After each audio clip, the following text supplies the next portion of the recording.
全体会合3、レジリエントでネットゼロな ASEAN に向けた公正で包括的な移行を開始いたします。はじめに、登壇者をご紹介いたします。ASEAN 女性と子どもの権利保護促進委員会 UGWC タイ代表、チェラ・ロンコン大学アジア研究所アジア移民研究センターディレクター、ラチャダ・ジャヤグプタ様。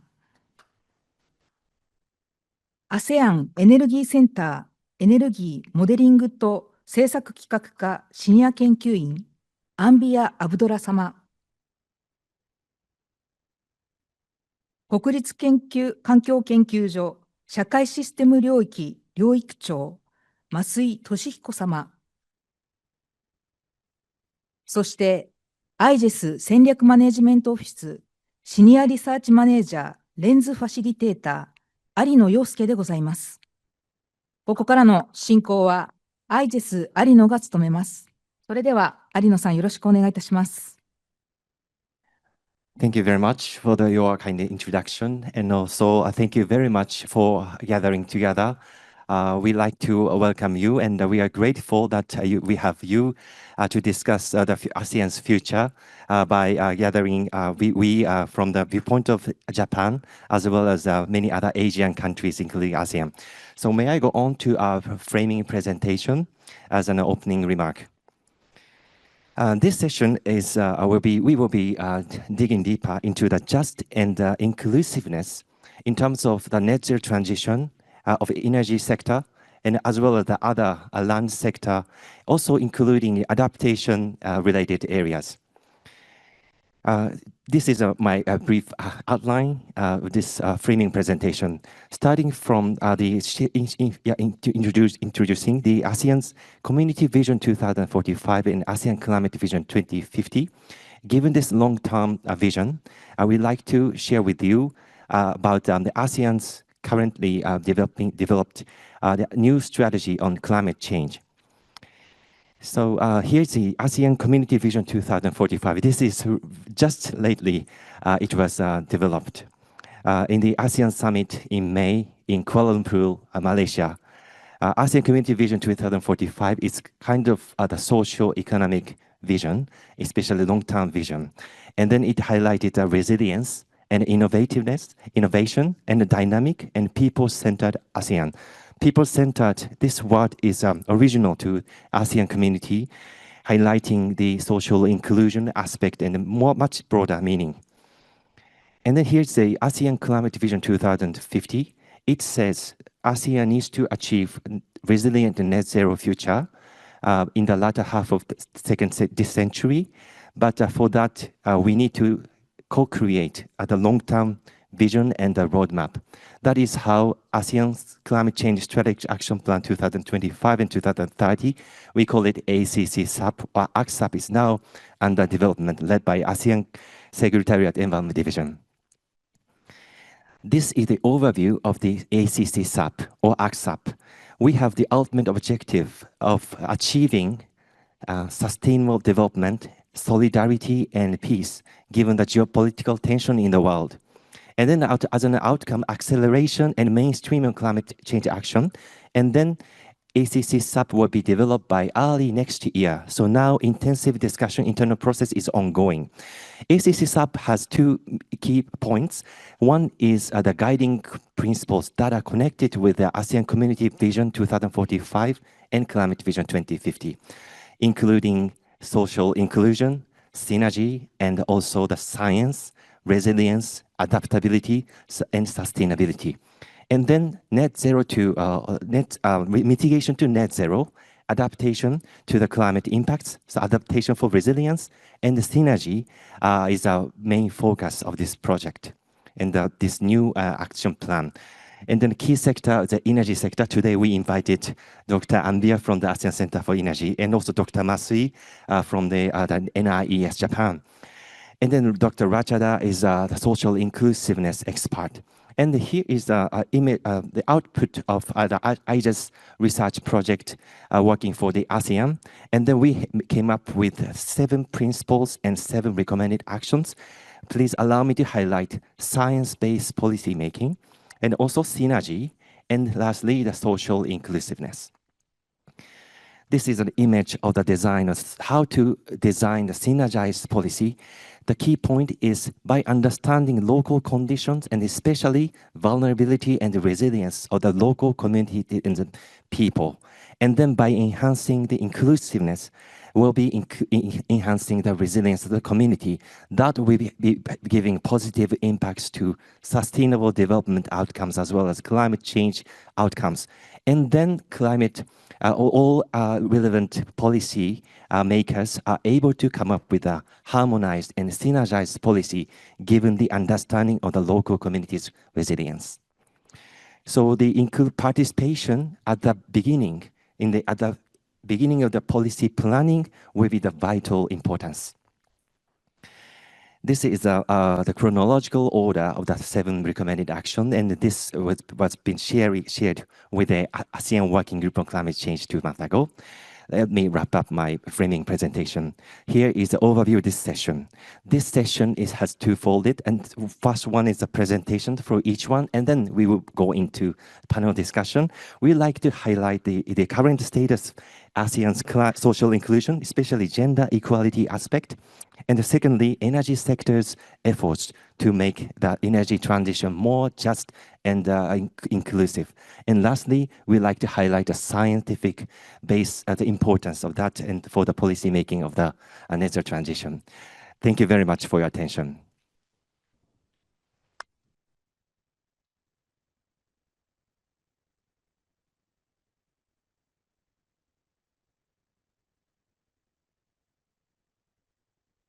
So, very nice to meet you all. Sawadika.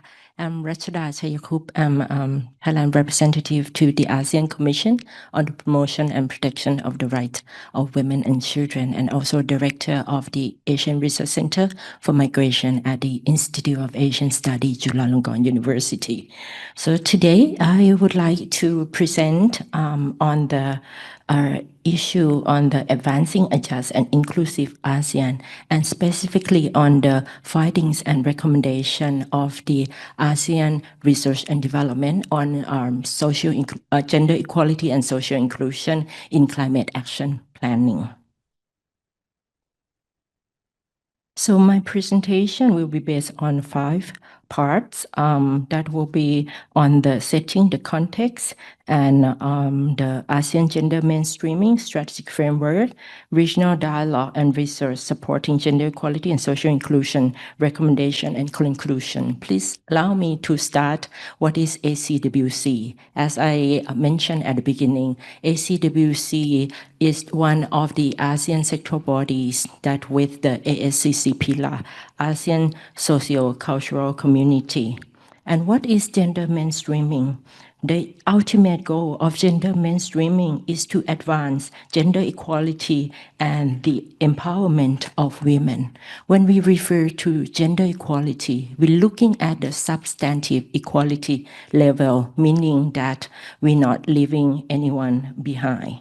And for my presentation overview, I will explore insights and sharing you the findings and recommendations from the research that we have done in all 10 ASEAN member states. The first part that I will mention about the ASEAN Gender Mainstreaming Strategic Framework, the current framework started from 2021, and this year is the last year of this strategic framework, and we are under the development of the new framework. And also with the approach, as I earlier mentioned, this is the inclusive for all ASEAN community, so that this gender mainstreaming is cross-cutting issue, cross-cutting framework to all 3 pillars, namely APSC, AEC, and ASCC pillar. And we also focus on resilient, innovative, dynamic, and people-centered ASEAN.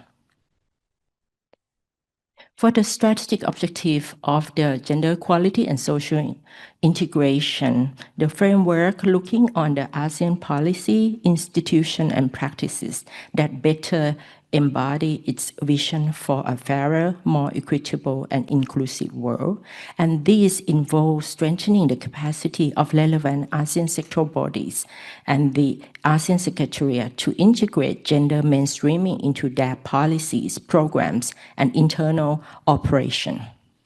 ASEAN also supports the intergovernmental processes and member states' gender mainstreaming and gender-focused initiative.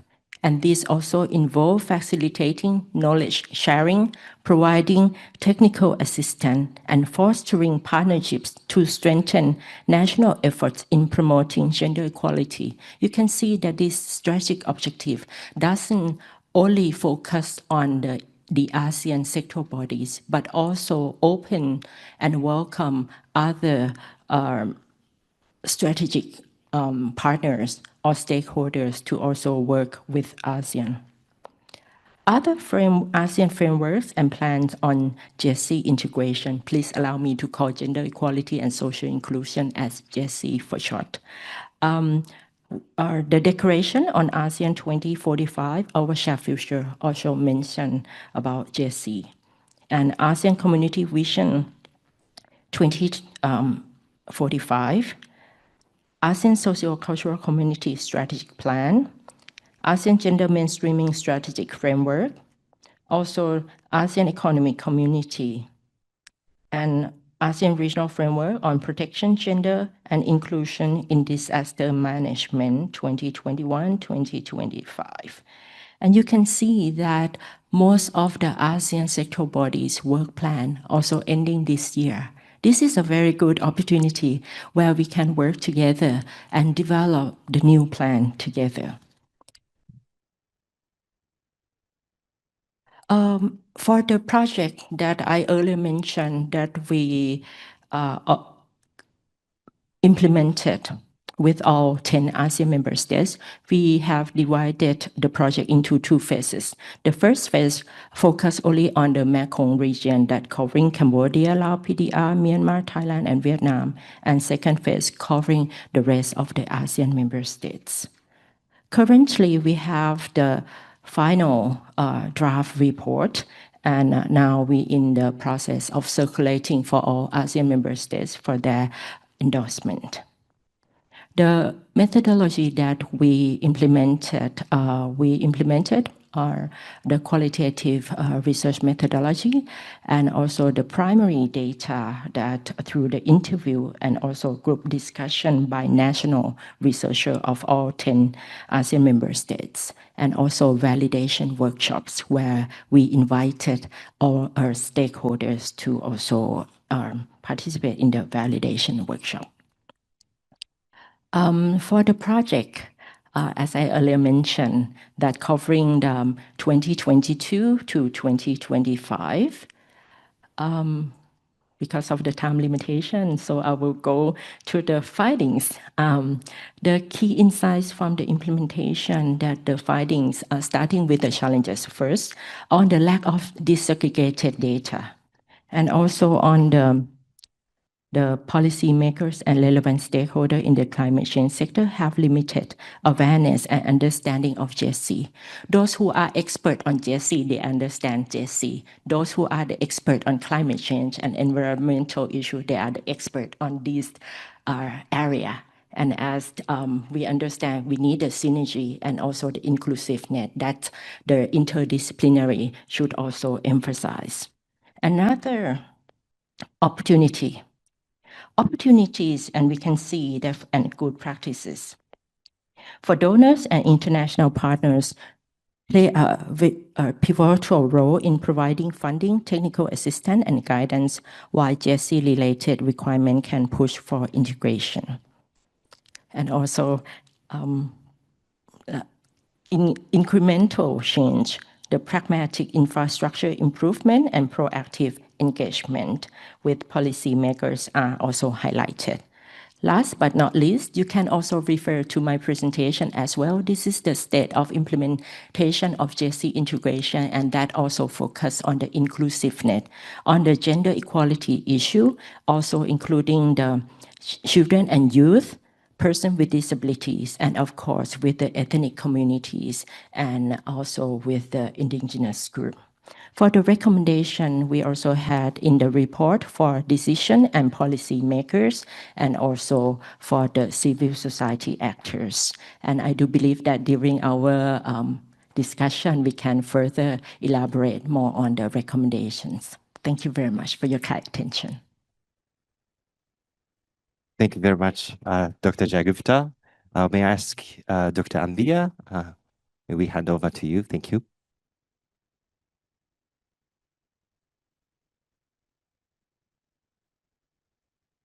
Okay, good afternoon, distinguished participants. And on behalf of our Executive Director of the ASEAN Center for Energy, we would like to thank for the IGES as the main organizer for inviting us. It's an honor to be here to speak. So my today presentation will be on the theme of the second ASEAN Plan of Action for Energy Cooperation that was endorsed during last year annual Ministry of ASEAN Ministry of Energy meeting in Lao PDR. So for your information, in ASEAN, especially for energy sector, I think Dr. Jayagupta also mentioned several strategies or action plan in ASEAN sectoral pillar. Because I represent the ASEAN Center for Energy. For energy sector, we also have a strategic action plan for the ASEAN. When ASEAN conducting any potential regional cooperation with the potential donors in energy sector. So this action plan usually we set every 5 years. So this year will be the end year of the second ASEAN Plan of Action of Energy Cooperation. So this year we are finalizing for the next 5 years. I think this is important. I would like to present here because I know it's closely linked with the One ASEAN Climate Change Strategic Action Plan.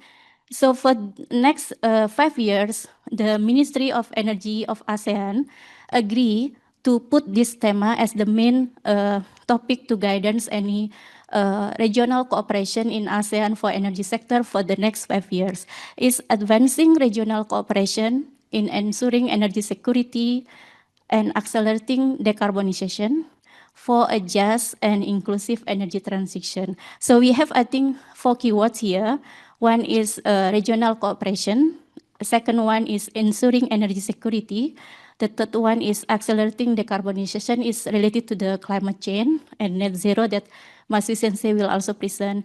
And the last one, I think this is the first time under the ASEAN Plan of Action for Energy Cooperation, we put this topic or just and inclusive transition, because we all agree in ASEAN sectoral body that just and inclusive transition would be one of the key priority for the ASEAN in the next 5 years, including in the energy sector. So let me briefly explain about the ASEAN Center for Energy. We are under the ASEAN Secretariat. We are intergovernmental organization, represent 10 ASEAN member states. So to be short, we are mandated by the 10 ASEAN member states of Ministry of Energy meeting. So we have to report any activities and regional cooperation we conduct with the potential donors on energy sector under direction of the Ministry of Energy of the 10 ASEAN member states. In doing so, we have 7 key priority area for the energy sector. One is ASEAN power grid, is because power sector is considered as one of the important energy sector to power the energy supply across the 10 ASEAN member states. And the second one is Trans-ASEAN gas pipeline, because the region still will rely on the gas, natural gas, to supply energy demand of the region in the next coming 5 years. And clean coal utilization. In the next phase APAEC, this name will be changed to clean coal management something. And the fourth is energy efficiency, because we also see, the region also see the important effort on reducing energy intensity over the total primary energy consumption of the region. And renewable energy is still there. It will be one of the key pillars for the energy sector. And regional energy policy and planning is kind of the coordination across the 7 priority area. And the last one, nuclear energy. Although the discussion internal for the nuclear energy is still not fixed, but considering the global situation on the geopolitical situation, we also discuss more intensively on utilization of the energy nuclear in ASEAN in the next 5 years. Okay, I have. So we have published. We are mandated by the ASEAN member state to produce what we call the annual ASEAN Energy Outlook. This is to provide the projection of how is the energy demand and energy supply of the 10 ASEAN member states. So we publish this every 2 years. And last year we published ASEAN Energy Outlook 8 for this one. So this used by the ASEAN member state in designing their energy projection of the ASEAN member state for the next 5 years. And we plan to also update this in the next year in Philippines. Maybe I will not go into the detail, but let me explain the difference of this energy outlook compared to when we talk about each ASEAN member state, because we have 10 ASEAN member states. So each ASEAN member state, they also have a national target. But in addition to their national target, they also have one regional target that we call, here we say, regional aspiration scenario. Maybe we can explore in the next slide. And then this is the projection that the ASEAN have in regard future energy demand until 2050. This is based on our calculation using the ASEAN Energy Outlook that was announced in last year in Law PDR, that we found that we still need to rely on the fossil fuel if we don't do any more stronger or ambition mitigation policy, because the need of the energy demand of the region, considering the population growth and GDP will also increase around 2.6 times until 2050. Okay, I got reminder about the time. So we also announced the carbon neutrality target in 2023 that ASEAN member states agree that we aim to have carbon neutrality by 2050, and one of the key priority sector to achieve this carbon neutrality target will be from energy sector, which includes on power and transport and also industry. I will not go into detail because of the time limitation. And now let me explain briefly about energy supply. If we see from energy demand, the ASEAN is projected to have almost 3 times of the 2025 to the 2022 energy demand. And energy supply, I also say that is also still rely on the fossil fuel. Okay, maybe I will not go. Okay, it's okay. Now the another sorry, Harino-san, give me time. Because this is important. While we also project how's the future energy demand and energy supply of the ASEAN, we also did some projection how much the investment would be needed for the ASEAN to achieve carbon neutrality, to achieve the regional target. And we found for the total power sector itself, we would need around, I think, 448 billion for the carbon neutrality, because under carbon neutrality, power sector is, I think, account almost 35% of the total emission reduction target aimed by the ASEAN by 2050. And now coming to another, to the last key concept or theme mentioned in the second APAEC, which is about just and inclusive energy transition. This is getting important. The discussion of this concept into ASEAN Plan of Action for Energy Cooperation actually started in 2021, and then the member state discussed intensively. I think Dr. Jaya Gupta also mentioned in last year in 2023, and there is a mandate that this concept should be also included in the energy sector. And then this is what we have done according to how we include this concept into the energy sector. So we start with the ASEAN Energy Gender Report. and ASEAN energy and gender statistic, and also we have some collaboration. We receive a funding from UNEP, UN Women, and also ACCSAP from Norwegian government, and also Oxfam. This is the priority area. I think how we plan to include this just and inclusive energy transition in energy sector in ASEAN. So we will focus on these 5 priority area in the next coming 5 years of ASEAN Plan of Action for Energy Cooperation. Okay, this is just a bit for your information. I mentioned that ASEAN is an intergovernmental organization under 10 ASEAN member states. For energy sector, we have annual meeting across the 10 Ministry of Energy meeting, and we also have this forum this year. This year will be done in Kuala Lumpur in Malaysia. So we gather all the representative from Ministry of Energy of the ASEAN member state, and also the policymaker, and also the business sector to have together and review the current progress of regional cooperation on energy sector and what need to be done in the next coming year. Okay, this is the end of my presentation. Thank you. Thank you very much, Dr. Abdullah. So next, may I ask Dr. Masui? Yeah. May I hand over to you? Thank you. はい。どうも皆さん、こんにちは。私は日本語でさせていただきます。本日はこうした機会いただきまして、どうもありがとうございます。国立環境研究所の増井と申します。今日は、ASEAN ということではあるんですが、我々が行っております、統合評価モデル AIM、それを用いた分析、日本の結果と、ASEAN における結果を紹介をしまして、で、今回いただきましたような社会の変化、これがどういうふうに気候変動に関係するのかといったところを紹介していきたいと思います。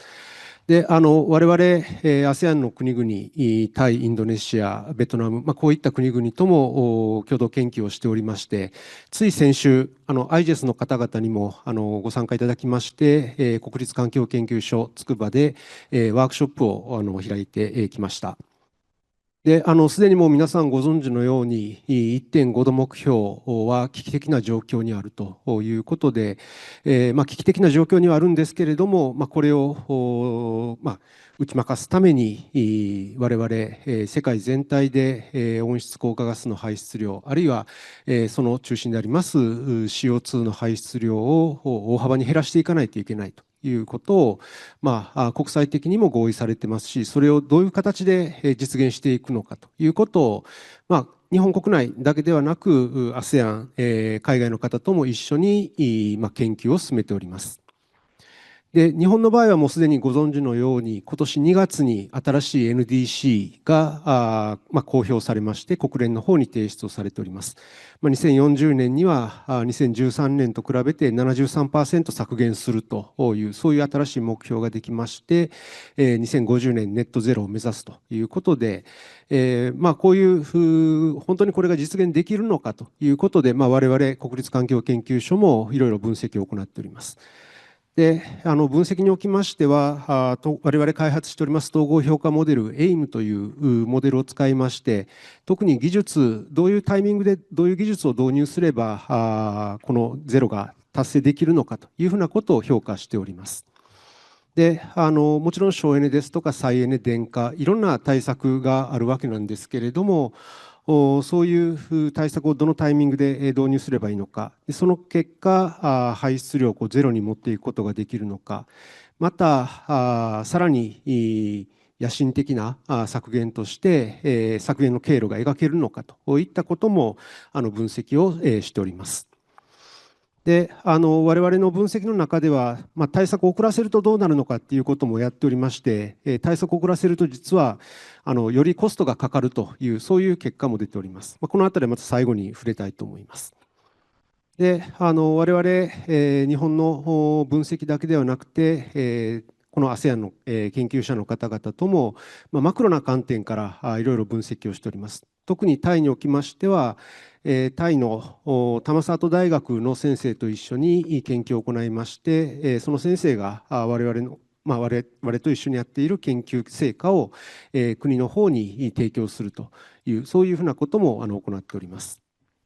でその時には、日本で作った分析ツール、モデルというものを使いまして、実際どういう形で、いろんな技術を導入していけばいいのか、またそういう技術を導入するためにはどれぐらいの費用がかかるのか、さらにそういう費用をかけて対策を導入すると、マクロ経済、GDP ですとか、そういったところにどういう影響が生じるのかということを分析して、でいろんな国々の政策決定者の方々と議論を進めております。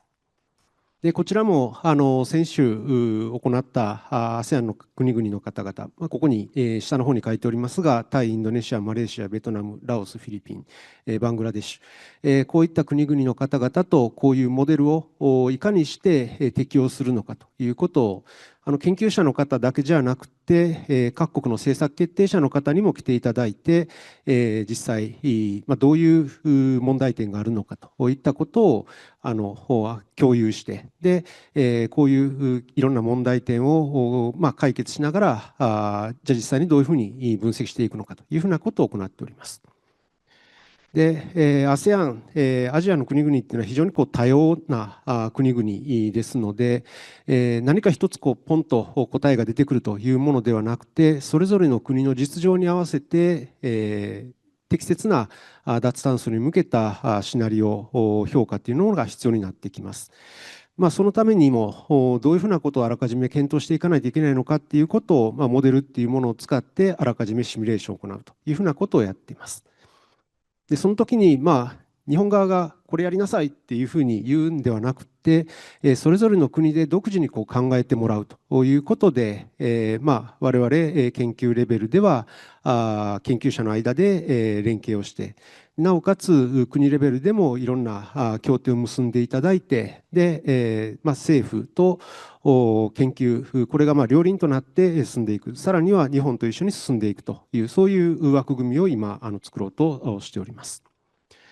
でそういった例としまして、例えばタイにおきましては、タイにおきます、この図はタイにおける電源の話なんですけれども、脱炭素っていう電源を、脱炭素を実現していくために必要な電源として、太陽光ですとか、あるいはバイオマス、さらに CCS 付きのガス火力、こういったものが必要になってくるんですけれども、再生可能エネルギーっていうのは時間による変動が非常に大きいので、その時間単位での分析っていうようなものも行っておりますし、またこちらは同じくタイの運輸における分析結果なんですけれども、単に電気自動車にすればいいっていうだけじゃなくて、電気自動車とともに電源をどう変えていかないといけないのかというふうなことも分析をしております。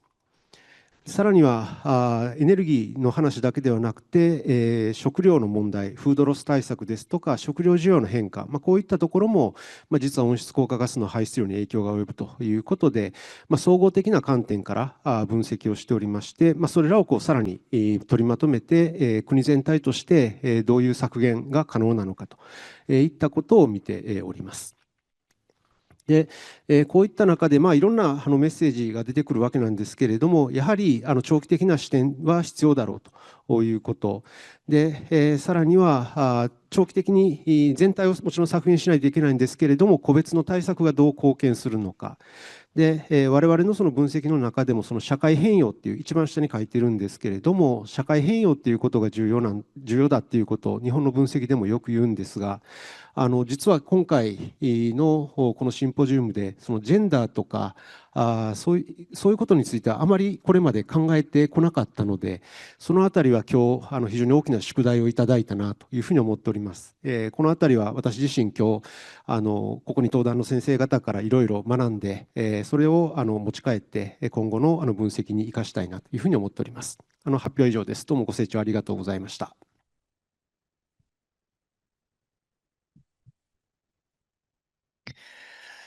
Thank you very much for your presentation and also punctually finishing the presentations. We have, fortunately, we have 25 minutes ahead. So thank you. So we'd like to start the panel discussion. So may I ask you to open the presentation file to show the guiding questions.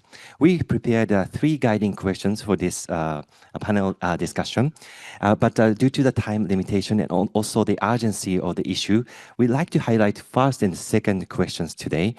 And then we learned personally that maybe there might be a big question, and then how does social inclusion help net zero transition, or help accelerate net zero transition, or transition of the adaptation to the climate change?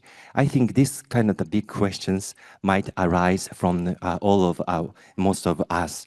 So given that, and also given the, for example, recent geopolitical tensions, and also the political, for example, Trump administration's kind of turning over some environmental policy, net zero agenda is now losing some the momentum compared to 5 years ago, for example. However, the goal itself will be the same, because considering the planetary the risks, and also planetary health, as well as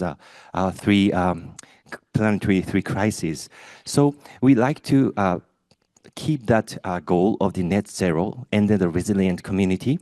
However, we like to ask you what would be the biggest challenges now, what you observe in your area or in your sector. So this question, we like to start with this one. So may I ask you, Dr. Jayagupta, first? Yeah, thank you very much for the question.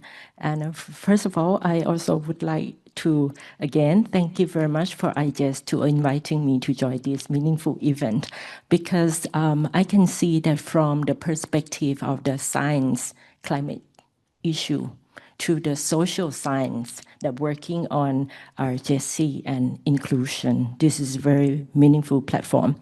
With the challenges from the inclusive perspective, I think that we should have the standard definition first, because we're not working only on the policy makers, but also we're talking about villagers, communities level as well.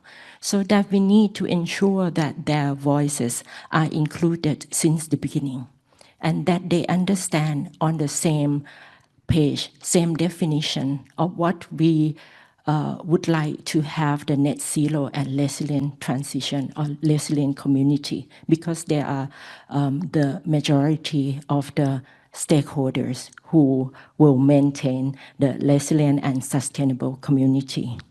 And from my perspective as the representative from ACWC, I can see that the challenges also in ASEAN, that we also high vulnerability to climate risks, and also with the community, the vulnerable populations, especially from the low-income community, rural community, and also with the ethnic minorities as well.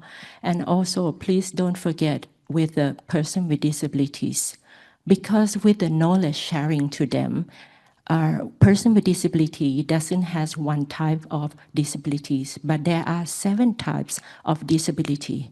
When we develop the knowledge material or ICT material, we need to also concern on the accessibility of this group as well. And also another point challenges that I can see, and also from our research finding as well, the insufficient climate finance. And that also including the inclusive policy planning, and also with the inequality and social protection gaps that also still are existing. I think that's covering for now, and let others adding on. Thank you very much. Thank you very much, Dr. Jayagupta.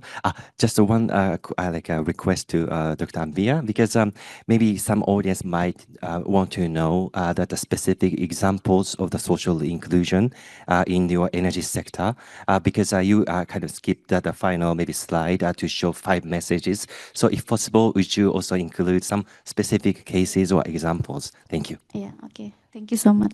So maybe I will describe not only from energy sector in general, but also how we already done to include the just and inclusive transition in energy sector.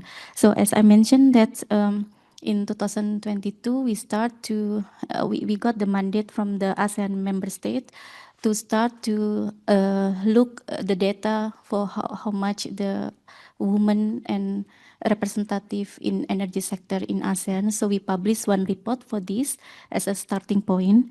And the second one, is also, as mentioned by Dr. Jayagupta, we have to need to have the same definition and I think indicator, maybe the next step, on what we mean by just and inclusive transition. And in energy sector, we started to have this collaboration with the UNEP. So we explore how we could include this concept into energy sector.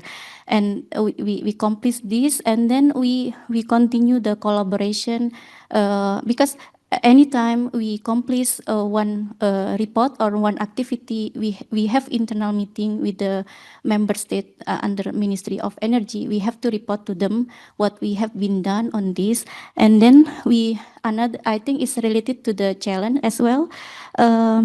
In ASEAN, especially in energy sector, the concept of the just, or the concept and definition of the just and energy transition, inclusive transition, is quite new. It's not familiar across the representative of energy sector itself. So maybe the quick correlation when we ask the people how do you view the just and inclusive transition on energy sector, most of them are referred to how many women represented in energy sector. But actually, just and inclusive energy transition is not only how many women represented in energy sector, but mention also the disabled people and how is the poverty people. And also I would like to add, because in energy sector, we have to meet 4 key principles on energy sector. One is for ASEAN, one is energy security. So we have to make sure any policy decide for the energy sector in ASEAN would need to secure the energy need of ASEAN. And the second one is affordability, is related to the price. We have to choose the technology that really affordable by the ASEAN member state. And the third one is accessibility. So I think the third one, accessibility, is more direct link with the just and inclusive transition, because accessibility, we have obligation to report to the member state how the energy access ratio in each ASEAN member state, and also the how much the people could access to the energy that we have to fulfill as self. I think that's one of the pressure why we put the just and inclusive transition as the priority of the next coming 5-year energy cooperation in ASEAN. And the last one is sustainability. So sustainability means we have to choose any energy policy planning or any potential regional energy cooperation that could also help the ASEAN to meet the sustainability itself. And in addition to that, I think I would like to highlight on the challenges on the finance. It's also mentioned. It's also happened not only on the climate finance, but also it also happened on the energy finance. So when we try to measure or project how much the investment would be needed if the ASEAN would need to meet the carbon neutrality target by 2050, we come with the number. But we also make a stock how much the investment actually inflow to the ASEAN region during the specific year. And we found that still the ASEAN need a large financial gap to finance the energy transition and carbon neutrality target of the region. And the last one, the data. Data is quite challenging in ASEAN because of the level of the knowledge as well, and because the region is still not having, now is getting better because we starting to have like harmonized database across the region. That also the reason why we started to check, to have the stock take on how much the women representative in renewable energy in ASEAN. And now we are doing for all the energy sector, not only renewable energy, but we also now doing the database on how much the representative of marginalized people on clean, in coal sector in ASEAN, in natural gas sector in ASEAN, in oil and any other energy sector. So database is also one of the key challenging. And another one is capacity building, yeah, I think, because I mean, compared to like a developed country like Japan, Japan has a comprehensive database, and I mean, it's easy to get the database in Japan, but not the case in ASEAN. We have to make that database, but more importantly, we have to educate the people in ASEAN, representative from the policymaker in ASEAN, how to have the good quality of database itself is another challenging for ASEAN at the moment. Thank you. Thank you very much for your comprehensive response. So may I ask Dr. Masui about the same question? Okay. Thank you very much, Arino-san. Before answering the Arino-san's questions, I'd like to mention about the standardization proposed by Dr. Jayagupta. So I think in our case, we provide the same model to all the ASEAN countries, so they can compare their results and share the knowledge. So I think it's a kind of we contribute to such the standardized issues. But sorry, as I mentioned, our present activities will not cover such the gender issues. So I hope that in the near future we'd like to introduce such kind of issues. And I'd like to reply to Arino-san's questions. One of the biggest challenge, of course, as Ambia-san mentioned, there are many issues, but from my side, about the research work, one of the important and biggest challenges is communication between the research side and the stakeholder side, especially the policy makers. So sometimes, so we try to communicate the policy makers side, but sometimes, they misunderstood what is model and what is simulation and what is results. So sometimes, collaborating with IGES, we have the training course, not only for researchers, but also the policymaker side. So through these activities, we can make a good collaboration between research side and policy making side, and we can develop the more concrete and practical mitigation pathways to achieve the net zero. So I'd like to stress such the communication to stakeholders. That's all. Thank you very much. Thank you very much, Dr. Masui, and also three of you for your feedback, especially about the biggest challenges. So this question naturally brings us to the next question about what should be done, and also regionally, what kind of the regional cooperation actions may exist in this ASEAN community, as well as a wider Asian communities. So that's the second question. Would you go to the recommendation if you have anything? Especially, sorry, ACCSAP will be the IGES now is an implementation agency supporting the ASEAN Secretariat, Environment Division, and other sectors. So hopefully, if you have some suggestions or recommendations for the ASEAN's collective action and the regional cooperation actions, please. Thank you. Hand over to you. Yeah, thank you. Thank you very much for the question. And I can see this regional cooperation as an opportunity for all of us here. Enhancing the regional cooperation and also the coordination from the perspective of the ASCC pillar, and especially with ACWC. We can collaborate with the ASEAN Committee on Women, the ACW, ACDM, ASEAN Energy and Environmental bodies to integrate gender-responsive indicators into ASEAN climate monitoring, and that also including the inclusion indicators as well.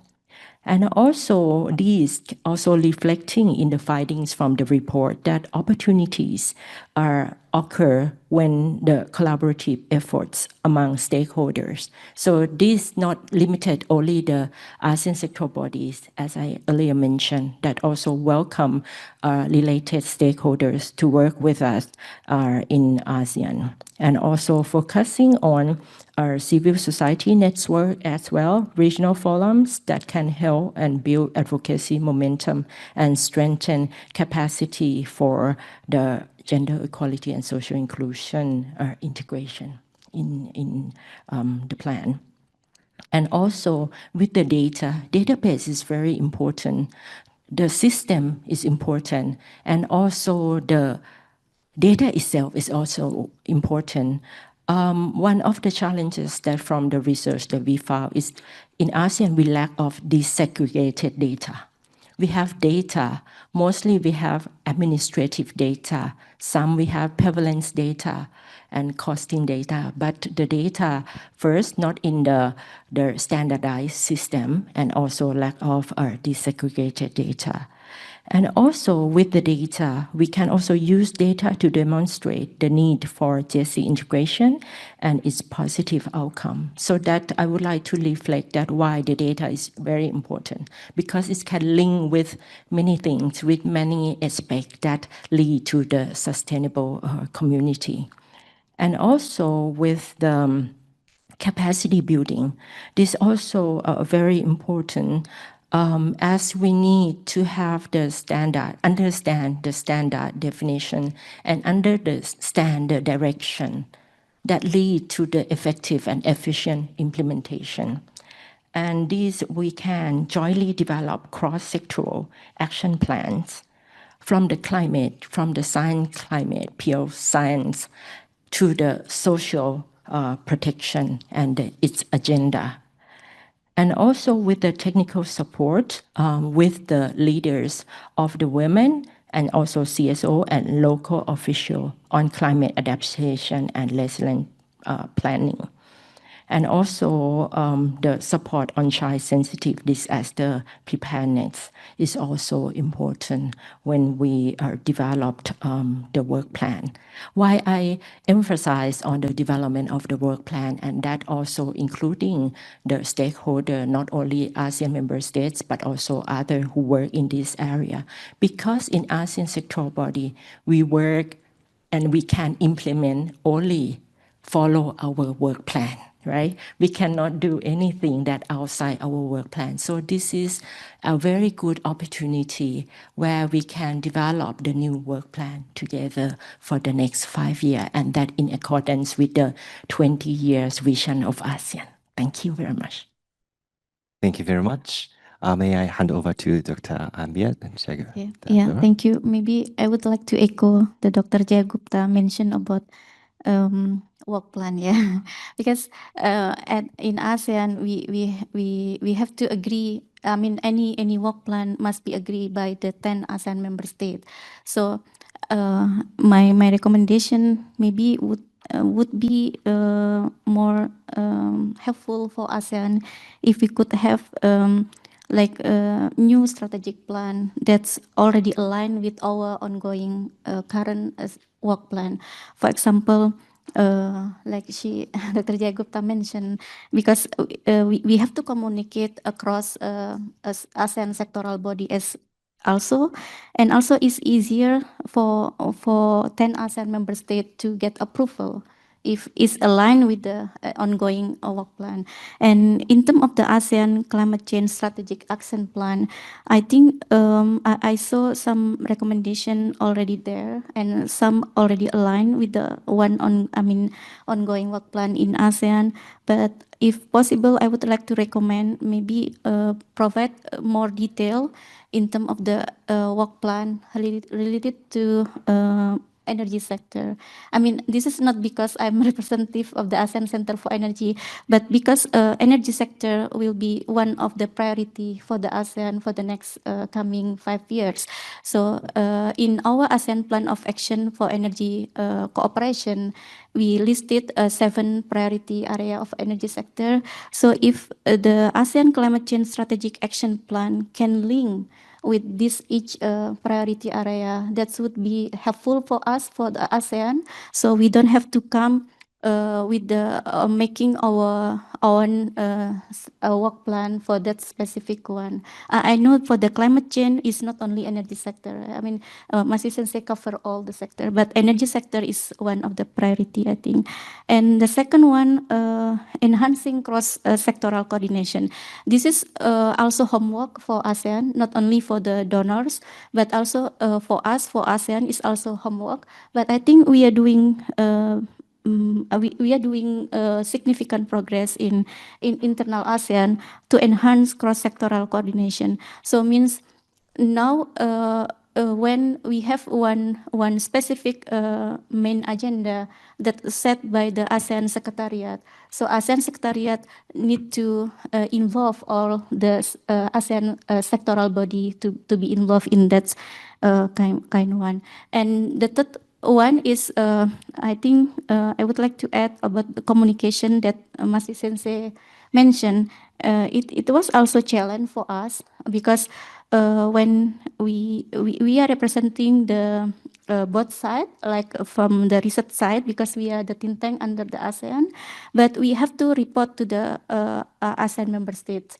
So when we try to communicate the result from the research perspective with the ASEAN member state, sometimes it's also challenging, but now we have good progressing because we have monthly meeting inside of the energy sector to communicate directly with the representative of the one of the key parity ASEAN.